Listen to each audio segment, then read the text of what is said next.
Hello everyone, and welcome to my General Hospital official channel. I hope everyone is having a wonderful day.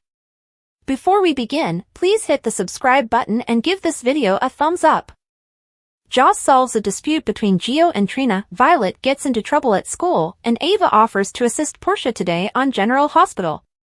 Chase tells Brooklyn that it's rather quiet at home. Tracy is out for a ride, while the children are at school.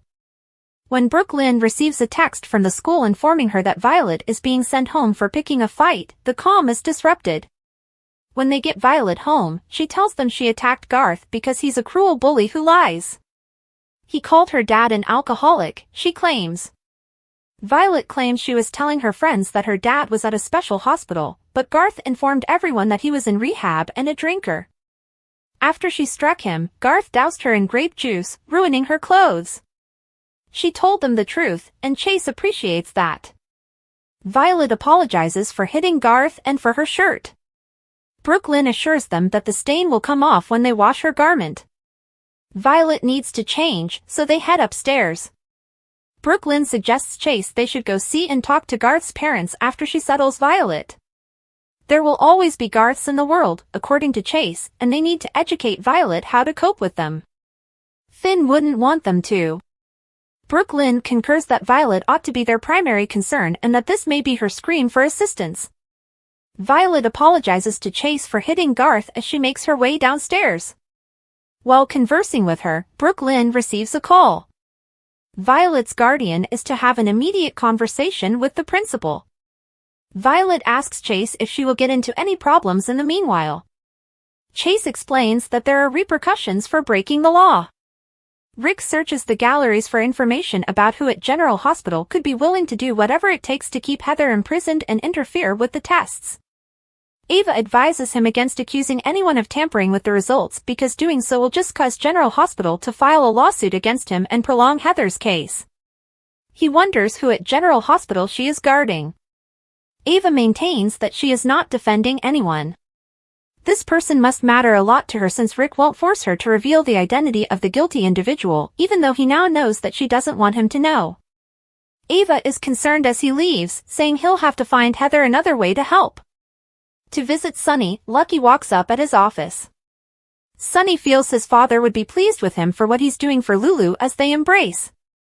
Though they both know he should have been here the entire time, Lucky isn't so sure. Sonny claims that since Luke loved him and is here right now, that's all that matters and that Luke wouldn't judge him. Not just with Lulu, Lucky has a lot of work ahead of him. If he has seen Aiden yet, Sonny queries. Lucky says he's scared to, but he hasn't. Sonny informs Lucky that he must support his son no matter how difficult things get. Sonny points out that Lucky is at school, but Lucky claims he'll see him now. Instead, Lucky chooses to stop by General Hospital to see how Lulu and Isaiah are doing, knowing full well that this will happen. It feels nice to be back, he says, and thanks Sonny for the conversation. When Trina arrives, Gio is outside Bonnie's practicing his violin when she asks him whether he knows Billie Eilish. Why is he out here, she wonders. He claims it's a change of pace and that performing outside makes him feel like he's a member of a large orchestra that is constantly playing but that nobody is paying attention to. Although Trina is sorry that his performance and the gallery display had to be postponed, she would be happy to reschedule him. Gio must succeed. He is aware of her concern for Ava, but because of what she did to Christina, he will not work for her.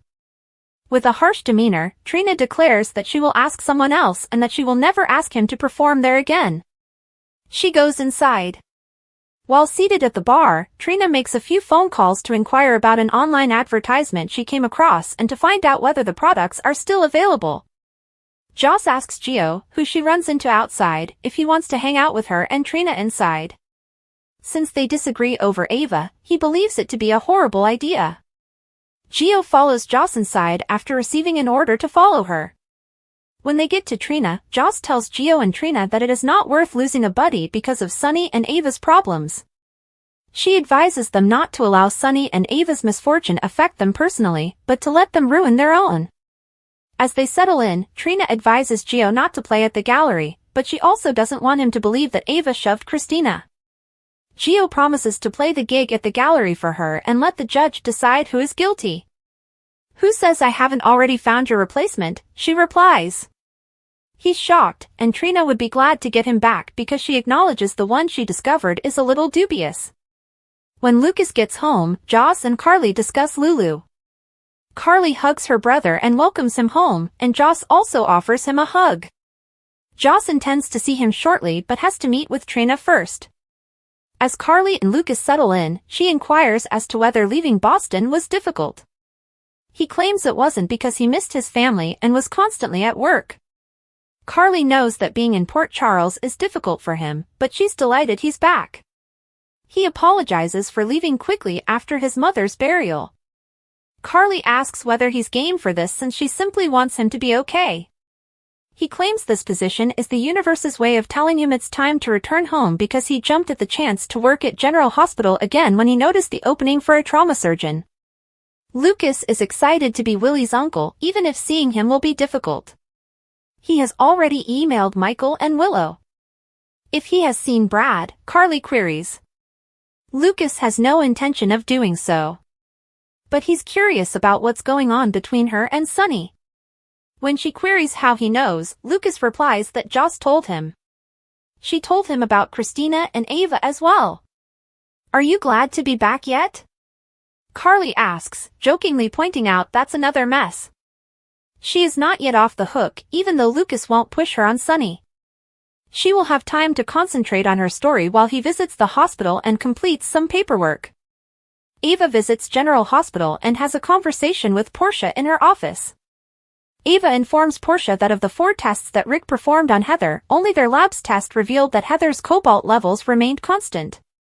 She claims that Rick thinks someone at General Hospital tampered with the findings in order to keep Heather incarcerated. "Who is someone like me?" says Portia. Ava acknowledges that she would kill to save her child if they were in danger. Since Trina is now at last looking forward to the future, Ava thinks Trina doesn't need to know what Portia did to protect her.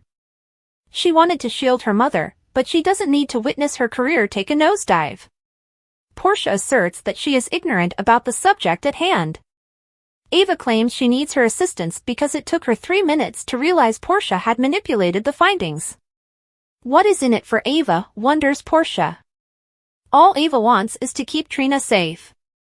Now that Brad is back in the lab, Portia sobs and says that she was only attempting to protect Trina as well, but that he might already be aware of her. On today's episode of General Hospital, Curtis presses Marshall to take a tour, Molly has a difficult meeting with her mother, and Elizabeth and Lucky talk about their baby Aiden. Lucky notices Elizabeth inside Bobby's ordering coffee from outside.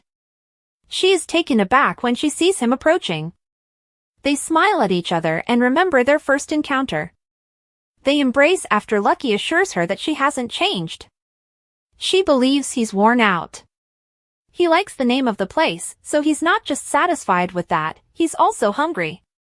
After stating that it hasn't, Liz gives him an onion ring and cheeseburger. He assumed he would run into her at General Hospital. She says she's on her way in. "It's a little late," he observes. One benefit of being chief nurse, she tells him, is that you get to choose your own hours. He tells her that Aunt Bobby would be pleased and congratulates her. She concurs with his wish that they could just sit and chat. As Lucky finishes his burger, Liz inquires about his background. He tells a brief story about how he was saved by Jason and Anna, his friend Isaiah, and the dishonest Sidwell. It wasn't a huge deal, he claims. Liz advises him to make a big deal out of it so their son believes he had a valid cause for being absent. Furthermore, she is aware that he is here for Lulu, not Aiden, so pay attention to what he says to him. He swears not to make any unfulfillable commitments to Aiden. He requests to go with Liz because she needs to go to the hospital. Lucky remarks on Bobby's placard in front of her. She wonders if Carly told him she painted it, but he says he'd know her brushstroke anywhere. He asks about Aiden, but Liz thinks he should find out from Aiden directly. Molly goes to Pentonville to see her mother. She informs her mother that she must take all necessary precautions to protect herself, including avoiding being imprisoned so that Sonny won't be. Observing that Martin has a large mouth, Alexis believes that her best chance lies in locating the weapon she threw. According to Molly, neither Sam nor the PCPD have located it thus far. She is enraged that her mother is risking her life to keep Christina safe. If their mother is in prison, she wonders who will save Christina from the precipice the next time she makes a mistake. Alexis hoped that Sam would too. Molly maintains that she won't, and that in order for them to be in a relationship, Christina must own up to her errors. According to Alexis, Christina is currently unable to make rational decisions due to her acute postpartum depression. What about her lifetime of poor decisions? Molly queries. Alexis claims that because she is a mother, she must look out for her child. Molly rushes off, taking that to suggest that only mothers can relate to what she's going through. She tries to clarify that's not what she meant to imply, but Alexis mutters, "I'd do it for you too." Rick pays Heather a visit. Since she hasn't given up on herself, she is grateful that he hasn't given up on her. She informs Rick of her new soulmate because she believes she can succeed if Alexis can win her case. She killed numerous people, according to Rick, and the situations are very different. Heather is adamant that something turned her into a serial killer. She wasn't born that way. She thinks one day, her grandson will know why she went to prison, and she won't let him think she was a killer at heart. She informs Rick that she needs his assistance and that he should attempt a different strategy. Later, Heather is back in her cell with Alexis. Heather promises to watch out for Alexis as she will need it and claims to know her way around this place. What does Alexis receive in return? Heather is happy that she inquired and is looking for someone who shares Molly's belief in Alexis, just as she does. Observing them speaking at the visitor's center, Alexis asks Heather what Rick said about her case. Heather discloses that her test results are in, and they don't seem good. Alexis advises her to do further tests to see if the results present a different image. At last, Heather feels a glimmer of hope and likes the notion. As Trina arrives to the gallery, Ava hangs up the phone. When Ava's trial begins, she informs her that she will have to stand back from managing the gallery and asks Trina to take over. Though she is honored, Trina is unsure if she will have the time. She says she has to reduce her hours because she is going back to the PCU. Ava is proud of her. Trina claims she's come to the realization that she needs to let go of Spencer and Esme and step outside of her comfort zone. Later, when Rick shows up with some good news, Ava is by herself. He could be able to have the statement she gave the police immediately following the fall excluded. That's good news, according to Ava. He wishes he could provide his clients with better news. Ava refers to Heather as the local outcast after assuming he is talking about her. As Rick notes, Ava once held that distinction, and they both understand what it's like to be despised by everyone in Port Charles. Heather, according to him, wants the freedom to live her life like anyone else does. In Rick's opinion, Heather sounds regretful and apologetic, not like someone who would murder someone. The latest lab results, which differ from General Hospital's, are what he receives by text. When Ava asks if this supports his theory, Rick responds that it does. He informs her that it seems Heather's mental breakdown was caused by cobalt poisoning, but how can he refute the statistics from General Hospital? Perhaps someone entered the numbers incorrectly, he speculates. It might not have been an error, according to Ava. Is she saying that someone changed the tests on purpose, he wonders. It wouldn't be the first time, as Ava points out. Who would do that, he wonders. Someone who wants Heather kept behind bars, Ava responds. Curtis confronts his father at the Savoy over the most recent secret he has been keeping. Curtis says this is the big time, since he just received a call about joining the Wynton Marsalis tour. Marshall claims that because he agreed to manage the club while Curtis was employed by Aurora, he is not accepting the position. Even if he has to do it alone, Curtis claims he can find someone to manage this place. Marshall wants to accomplish this in order to atone for his poor parenting. Curtis claims that if he allowed him to give up on his dream, he would be a bad son. He wants his father to go live life to the fullest and demonstrate to Aunt Stella, TJ, and Trina that it is possible to fulfill your aspirations. Marshall says he has 2 requirements before accepting the tour gig. First, his family comes to see him perform. Second, Curtis calls him when managing the Savoy and Aurora simultaneously gets too much. Curtis assures his father that it won't, and the two of them embrace. When Dante gets at the hospital, he gives the workers cookies in appreciation for how well Lulu is being cared for. He leaves them in Portia's care. When Portia later runs across Brad, she queries his presence. Brad clarifies that he works here, but Portia is aware that he is behind schedule. Brad claims he was asked to step in when someone reported sick. He's attempting to be an excellent worker, and he promises not to mess this up because he owes Britt one. Thanks for watching. If you like this video, so please don't forget to subscribe my channel and don't miss any update.